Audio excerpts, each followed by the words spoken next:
E eu te convido a abrir a sua Bíblia na carta de Paulo aos Filipenses, capítulo 4. Nós vamos ler do versículo 4 ao versículo 9. E o tema da mensagem de hoje é vacina contra a ansiedade. Filipenses, capítulo 4, do versículo 4 ao versículo 9. Diz assim a palavra de Deus: alegrai-vos sempre no Senhor. Outra vez digo, alegrai-vos. Seja a vossa moderação conhecida de todos os homens. Perto está o Senhor. Não andeis ansiosos de coisa alguma. Em tudo, porém, sejam conhecidas diante de Deus as vossas petições, pela oração e pela súplica, com ações de graças.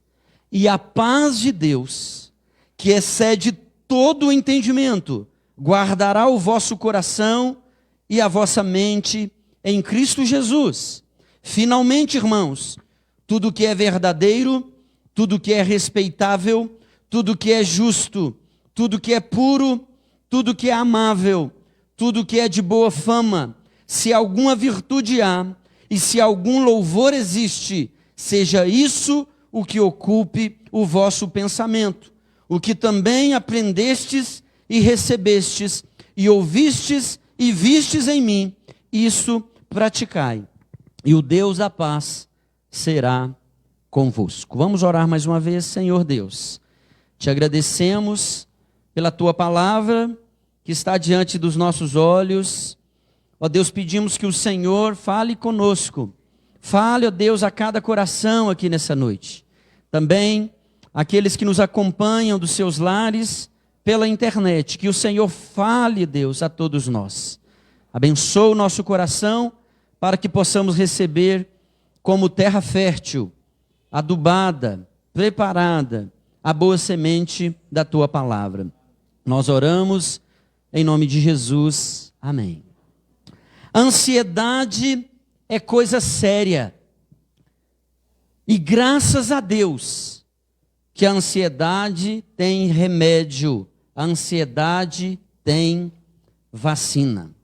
O grande pregador americano, famoso, que já partiu para a eternidade, chamado Billy Graham, ele disse certa vez que a ansiedade é o resultado natural de centralizarmos nossas esperanças em qualquer coisa menor do que Deus e sua vontade para nós. Quando a gente perde o foco, a centralização da nossa vida, o propósito da nossa vida, da nossa missão, da nossa identidade, nós somos tomados pela ansiedade. Segundo dados oficiais, existem no Brasil aproximadamente 18 milhões e 600 mil pessoas, brasileiros e brasileiras, que sofrem com algum tipo de ansiedade, sendo que entre os homens isso representa 3,6% da população masculina brasileira e entre as mulheres 7,7% das mulheres brasileiras. Eu achei esse número até assim tímido, até baixo. Talvez, meus irmãos, exista milhões e milhões de casos não contabilizados, de pessoas angustiadas, deprimidas, com crises de ansiedade, mas pessoas silenciosas, porém ansiosas.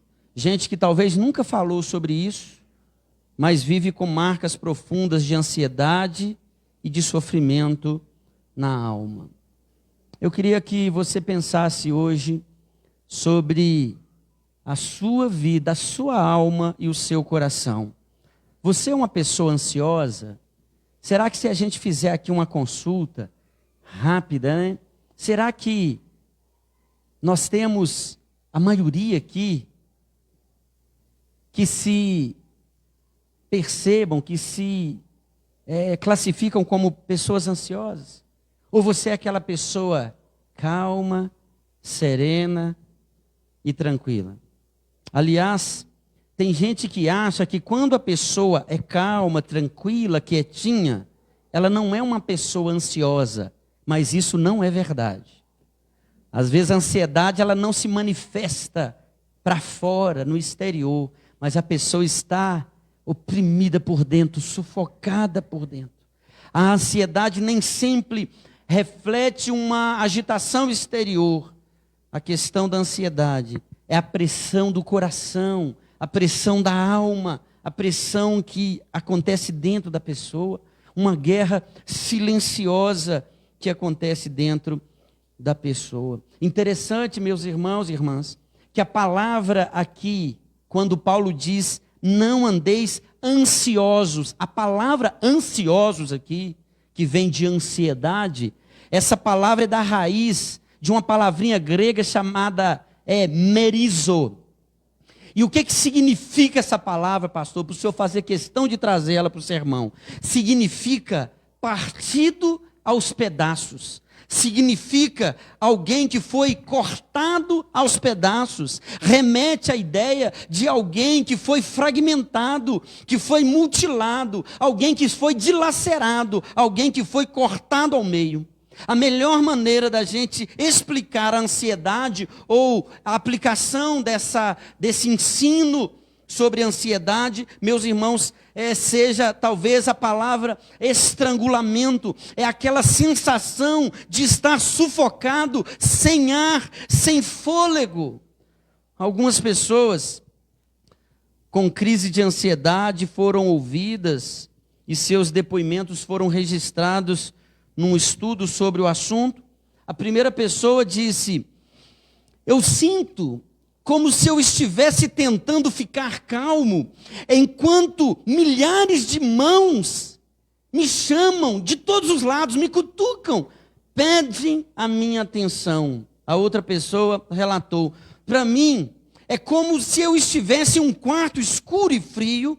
Eu vejo um pouco de luz através da porta, mas nunca alcanço a porta. Ouço pessoas se divertindo e rindo do outro lado, mas estou preso.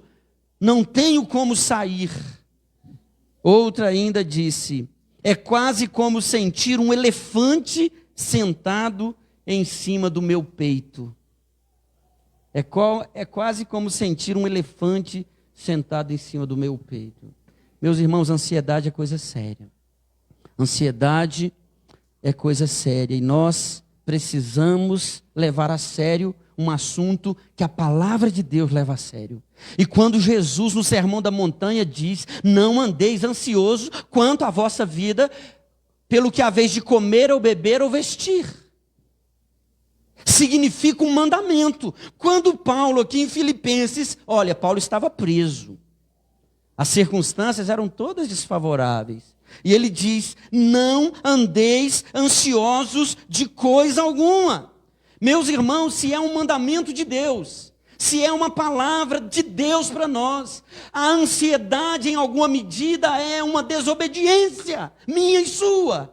Quando nós permitimos que um problema exterior, que uma causa ou outra, seja enfermidade, problemas financeiros, relacionamentos, ansiedade é medo do futuro, é medo do que dará essa dor, essa enfermidade, esse sintoma, esse diagnóstico, qual será o final dessa história?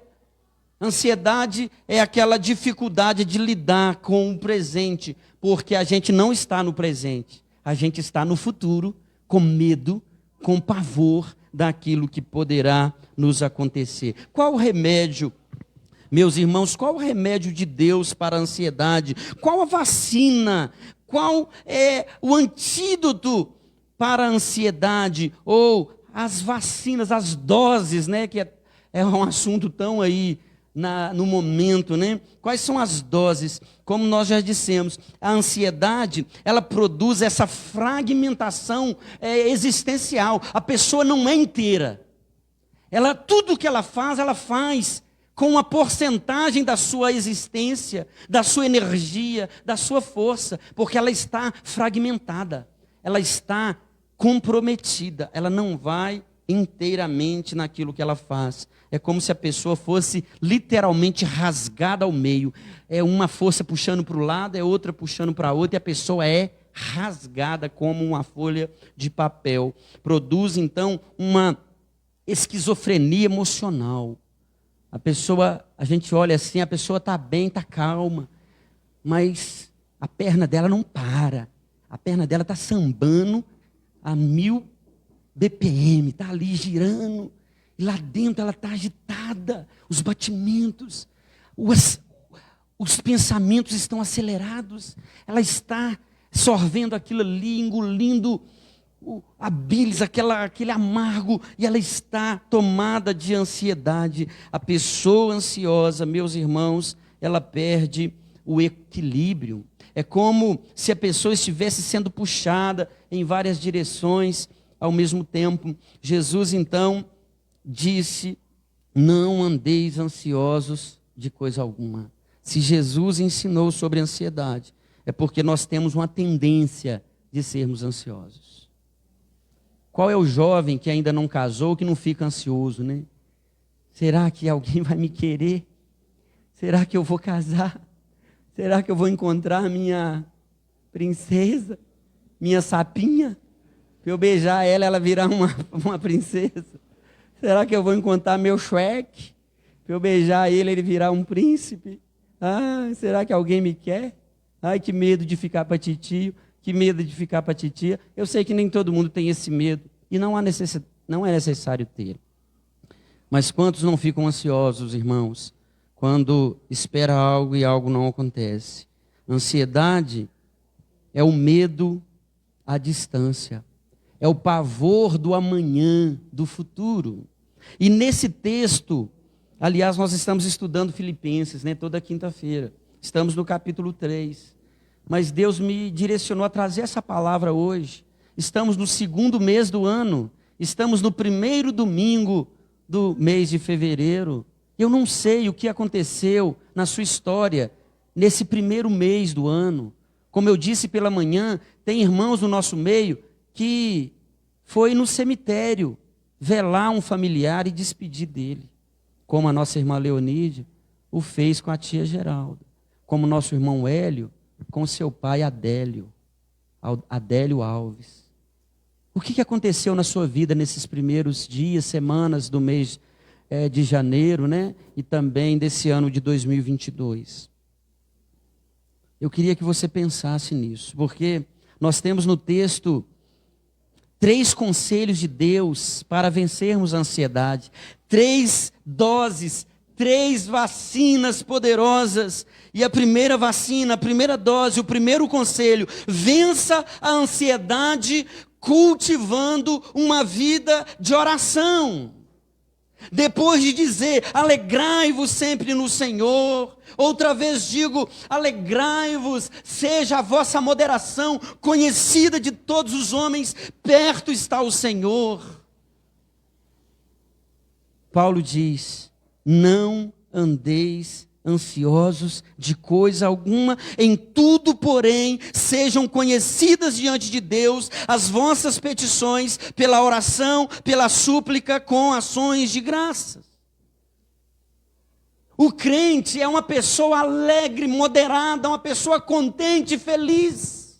Porque esse servo de Deus, essa serva do Senhor, ela sabe que o Senhor está perto, Deus está perto, perto está o Senhor.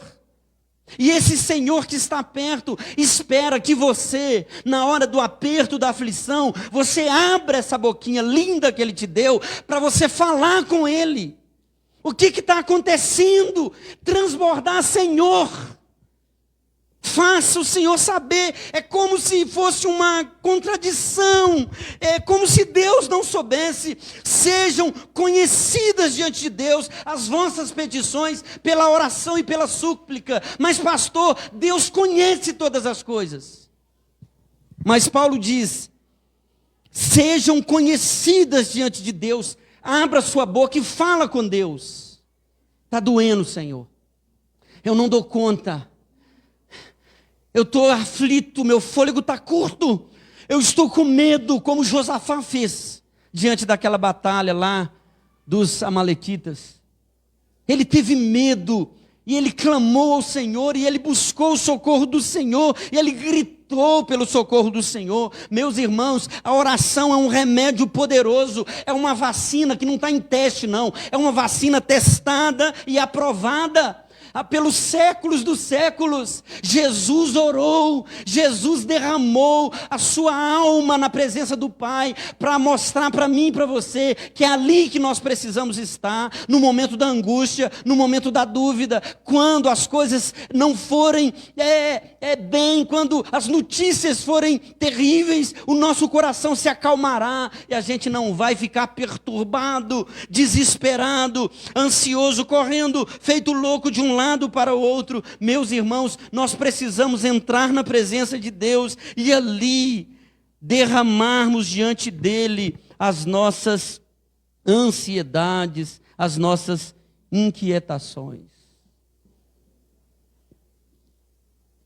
O nível da sua ansiedade denunciará o nível da sua oração. É proporcionalmente contrária. Na medida que a sua oração estagna ou diminui, a sua ansiedade sobe. Na medida em que a sua oração aumenta, a sua ansiedade diminui, porque o Senhor está perto, porque você sente a presença do Senhor, porque você se alegra, independente da dor, da notícia ruim, do problema e da aflição. Spurgeon, eu sei que muitos irmãos aqui têm lido as devocionais do Spurgeon, né? Glória a Deus, grande homem de Deus. Ele disse que se uma igreja não ora, ela está morta. Se um crente não ora, ele já morreu. Não existe vida com Deus sem oração. Não existe exercitar a nossa fé se a gente não para conversar com Deus. Às vezes a primeira atitude nossa na manhã é acessar o celular, a gente a desbloqueia, já corre o olho, notificações, respostas, áudios, mensagens, e aquilo ali já nos toma. Meus irmãos, não faça isso em nome de Jesus. Deixe o seu celular um pouco distante, acorda, dobra o seu joelho, ore a Deus, apresenta a Ele o seu dia, o seu caminho, a sua história, a sua saída, os seus projetos, aquilo que está na agenda do seu dia. Ore a Deus, clame a Ele. A oração é o suor da alma. Em outro momento, Spurgeon também disse isso. É quando a alma transpira, ela está sendo derramada na presença de Deus. Se você se vê como uma pessoa ansiosa, tome esse conselho nessa noite, aumente a sua vida de oração. É isso que Paulo está dizendo. Em tudo, porém, sejam conhecidas diante de Deus as vossas petições, pela oração e pela súplica com ações de graças. É na oração que nós entramos nesse ambiente do milagre, do agir de Deus. É na oração que nós aproximamos de Deus e reconhecemos Ele como o Senhor, o Todo-Poderoso, aquele que sustenta a nossa vida. Ah, meus irmãos, quando vier um revés, um problema, a grandeza da sua visão de Deus, a grandeza de Deus na sua vida, vai tornar aquele problema tão pequeno, tão insignificante, porque você está na presença de Deus e vivendo uma intimidade com Deus. Orar é adorar a Deus. Oração é relacionamento com Deus. Isso significa que a oração é mais do que falar com Deus. Orar é conhecer a Deus. E como nós vamos adorar aquele a quem não conhecemos? Meus irmãos, nós precisamos orar as virtudes de Deus, como os salmistas oravam. Ó Deus, Tu és o meu Deus, o Senhor é o meu sustentador, o Senhor é o meu pastor, eu não temerei mal nenhum, ainda que eu ande pelo vale da sombra da morte, o Senhor é poderoso, o Senhor é rei, o Senhor é soberano. Meus irmãos, quanto mais conhecemos a Deus, menos ansiosos nós seremos. A oração é o remédio divino para a cura da ansiedade. Deus não apenas nos dá uma ordem, não andeis ansiosos, é o imperativo, mas Ele oferece a solução. Deus não apenas encontra a doença em nós, mas Ele oferece o remédio, a vacina, e pode tomar sem medo. Pode tomar sem medo, em nome de Jesus.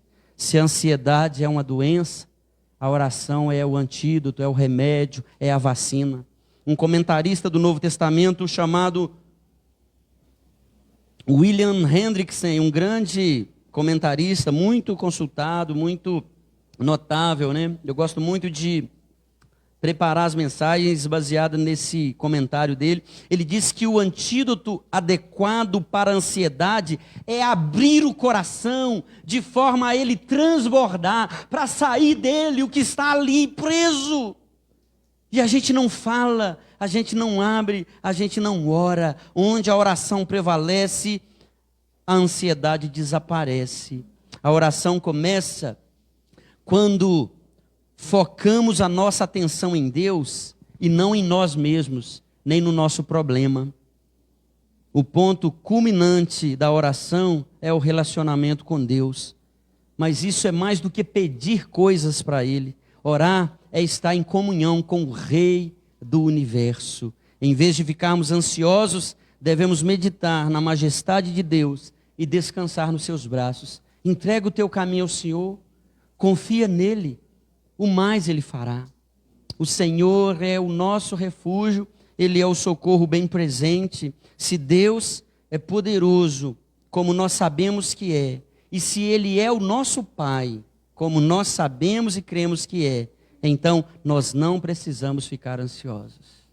A primeira dose, a primeira vacina é a oração. A segunda dose, ou a outra dose da vacina contra a ansiedade que aparece no texto é o cuidado com a mente. Vença a ansiedade com a oração, mas vença a ansiedade cultivando bons pensamentos. Versículo 8 diz: finalmente, irmãos, tudo que é verdadeiro, tudo que é respeitável, tudo que é justo, tudo que é puro, tudo que é amável, tudo que é de boa fama, se alguma virtude há, e se algum louvor existe, seja isso o que ocupe o vosso pensamento. A nossa mente, meus irmãos, é um campo de batalha. Pensamentos errados levam a comportamentos errados, e comportamentos errados levam a sentimentos errados. E a pergunta é: o que domina a sua mente? Será que você deixa a sua mente livre para ela pensar o que ela quiser? Não faça isso. Não faça isso. Pega a sua mente e coloca ela debaixo da autoridade de Cristo. Leva os seus pensamentos cativos à obediência de Cristo. Os depoimentos que eu mencionei no início sobre pessoas ansiosas refletem aquilo que elas pensam sobre si mesmas e sobre os problemas que elas enfrentam, meus irmãos. Mais de 90% de tudo aquilo que ocupa a mente das pessoas, levando elas à ansiedade, são coisas imaginárias que nunca virão a acontecer, ou envolvem questões que estão fora do controle das pessoas, mas elas trazem para si e começam a alimentar aquilo dentro do coração. 2 Coríntios capítulo 10, versículo 4 e 5, porque as armas da nossa milícia não são carnais, e sim poderosas em Deus para destruir fortalezas, anulando nós sofismas e toda altivez que se levante contra o conhecimento de Deus, levando cativo todo o pensamento à obediência de Cristo. Provérbios 23, 7 diz: porque como imagina em sua alma, assim ele é. Nós precisamos cuidar da nossa mente, meus irmãos. Nós precisamos cuidar do nosso pensar. Nossa mente não pode ficar livre para pensar o que quiser. Temos o Espírito Santo e temos o domínio próprio para também aplicar sobre o nosso pensamento. A palavra de Deus diz que nós temos a mente de Cristo. A pergunta é: será que nós estamos pensando aquilo que Cristo pensaria? Já que a mente que você traz, ela é de Cristo, Será que os pensamentos que enchem essa sua mente são pensamentos que Cristo também teria? Tende em vós os mesmos sentimentos. Em Filipenses mesmo, capítulo 2, versículo 5. Tende em vós os mesmos sentimentos, as mesmas atitudes, os mesmos pensamentos que também houve em Cristo Jesus. Oração, pensamentos bons, saudáveis, daquilo que é verdadeiro, aquilo que é justo e bom e reto e amável. E em terceiro lugar, como remédio para a ansiedade, e representando então a terceira dose da vacina contra a ansiedade, nós temos a prática da palavra de Deus. Olha o versículo 9, o que diz: o que também aprendestes e recebestes e ouvistes e vistes em mim, isso praticai, e o Deus da paz será convosco. Para vencer a ansiedade, nós precisamos cultivar uma vida de oração. Para vencer a ansiedade, nós precisamos cultivar bons pensamentos. Para vencer a ansiedade, nós precisamos direcionar a nossa vida para as atitudes corretas. Não há como separar a fé da vida prática. Meus irmãos, há essa relação íntima, essa conexão. Seja isso que ocupe o vosso pensamento, do versículo 8, da palavrinha. E ser um Deus todo-poderoso, vir à frente, cantar, ficar de pé no nosso lugar no banco e adorar ao Senhor, declarando a sua grandeza, o seu poder, a sua autoridade, a sua soberania, e lá no dia a dia. Apocalipse capítulo 1, versículo 3 diz: bem-aventurados aqueles que leem, aqueles que ouvem as palavras dessa profecia e guardam as coisas nela escritas, pois o tempo está próximo. Guardar, meus irmãos, é obedecer. Não adianta querer resultado diferente se a gente continua plantando as mesmas sementes. Não adianta querer frutificar, como é o tema desse ano da nossa igreja, se a gente não tem boas sementes nas mãos. Às vezes, nós estamos correndo pela casa, atrás de goteiras que estão vazando pelo teto, pela laje, pela telha, colocando ali mais um balde, mais uma panela, mais um recipiente para colher aquela água, ao invés da gente subir no telhado e resolver o problema. Às vezes nós estamos cuidando de um efeito, ao invés da gente atacar a causa. Qual é o problema? Se a minha ansiedade está nesse nível, é o reflexo, às vezes, do meu pensamento estar desnorteado, acelerado, confuso, distante. Talvez eu precise dar um reset, né, como a gente ouviu ontem aqui, falar com Deus: oh Deus, reinicia a minha vida, limpa o meu HD, dá uma geral, me desintoxica. Ó Deus, limpa a minha mente de tudo que está ali parado, entulhado, permanecendo ali, atrapalhando a minha vida de frutificar, de crescer. Me ajuda a mudar a rota, a caminhada, a jornada da minha vida. Me ajuda a viver uma vida suave, tranquila, mesmo com os problemas. No mundo tereis aflições, mas tende bom ânimo. Eu venci o mundo, disse Jesus em João capítulo 16. E o próprio apóstolo Paulo, que estava preso, porém feliz, ele não estava tomado de ansiedade. Paulo, preso e feliz, combatendo o bom combate. Você vai embora daqui a pouco, cada um vai seguir para a sua casa, né? Como diz João 7,53. E cada um foi para a sua casa. É o versículo preferido dos diáconos, né? Balançando a chave. E cada um foi para a sua casa. João 7,53. A pergunta é: o que você vai fazer com essa palavra que Deus está entregando para você? Você vai continuar ansioso? Sofrendo por um futuro? Sem lembrar que Deus já está lá?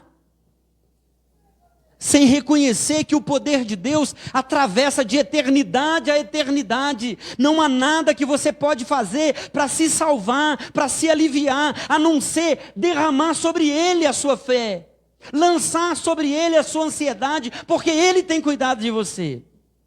Ele cuida, Ele é um Pai amoroso, Ele é o Senhor da sua vida e da sua história. Nada vai ficar pelo caminho, você não vai ser dilacerado, despedaçado, você vai chegar inteiro lá no céu, na glória. Você vai combater o bom combate, vai completar a sua carreira e vai guardar a fé. Por mais que as pessoas dizem, olha, esse é o versículo do funeral, esse é o versículo do velório. Não, esse é o versículo de quem está vivo, está combatendo o bom combate. E não está tomado de aflição e de medo. Ah, Senhor, amanhã é segunda-feira, como a Rebeca orou aqui, né? Tem gente que na segunda-feira vai trabalhar triste, reclamando. Ah, está chovendo. Ah, ó vida, ó azar. Enquanto outros gostariam de ter um emprego e não tem. Que sejamos tomados dessa graça que nos sustenta, desse Salvador que um dia se entregou por nós, e Ele diz assim para mim e para você, vinde a mim, todos vós que estáis cansados, oprimidos, ansiosos, sobrecarregados, e eu vos aliviarei. Tomai sobre vós o meu jugo, aprendei de mim, porque sou manso e humilde de coração, e achareis o quê? Achareis o quê? Descanso para a vossa alma. A alma cansa, irmãos. A alma cansa, o sofrimento cansa, as pressões do dia a dia cansa, o casamento cansa, relação com filhos cansa, a nossa alma cansa, e nós precisamos desse lugar na presença de Deus, para encontrarmos o descanso, para encontrarmos o refúgio e o alívio para as nossas ansiedades. Eu te convido a fechar os seus olhos, e nós vamos ter uma palavra de oração.